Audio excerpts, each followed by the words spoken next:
تو میرے بھائیوں، یہ وہ رکاوٹ تھی جو ان کو جہنم کی طرف لے جانے کا باعث بنی، اور انہوں نے صراط مستقیم پر آنے سے، اللہ کی راہ پر چلنے سے انکار کر دیا، اپنے بغض کو، اپنے حسد کو، اپنے کینے کو وہ بروئے کار لائے، اور جناب رسول اللہ صلی اللہ علیہ وسلم کی مخالفت انہوں نے کی، دین اسلام کو انہوں نے ہر طرح سے خراب کرنے کی، دبانے کی کوشش کی۔ وہ کیونکہ تعداد کے اندر تھوڑے تھے، بہت کم ہوا کہ وہ کھل کر کبھی میدان میں آئے ہوں، انہوں نے آ کر مقابلہ کیا ہو۔ ان کی تاریخ ہمیشہ سے یہی ہے، آپ مطالعہ کر لیجئے کہ سازشیں، ریشہ دوانییں،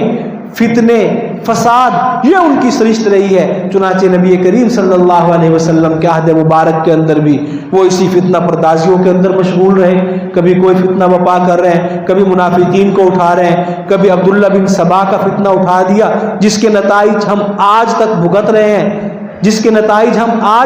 رہے ہیں، یہ پودا کس کا ہے؟ یہ اسی عبداللہ بن سبا کا کاشت کردہ پودا ہے، اور یہودیوں کا لگایا ہوا جو یہ پودا ہے، جس کے آج ہم تکالیف، جس کے نقصانات آج ہم یہاں بھی محسوس کر رہے ہیں۔ تو دیکھیے، اس وقت سے انہوں نے اسلام کی مخالفت پر کمر باندھی، اور وہ آج تک اسی دشمنی کے اندر لگے ہوئے ہیں، اور ان کا مطمع نظر ہمیشہ سے یہ ہے کہ دیوار کے پیچھے رہ کر وار کیا جائے، کمرے کے اندر بیٹھ کر سازش کی جائے، سامنے آ کر لڑنا، میدان میں آنا، یہ ان کے بس کے اندر بہت کم ہوتا ہے۔ ہاں، وہ سینکڑوں میل دور سے میزائل ضرور برسا سکتے ہیں، وہ جہازوں کے اندر سے بم گرا سکتے ہیں، لیکن میدان میں آ کر وہ مسلمانوں کا مقابلہ کریں، یہ تاریخ کے اندر بہت کم ہے، ایسا ہوتا نہیں ہے۔ تو بہرحال انہوں نے وہ دشمنی پر کمر باندھی،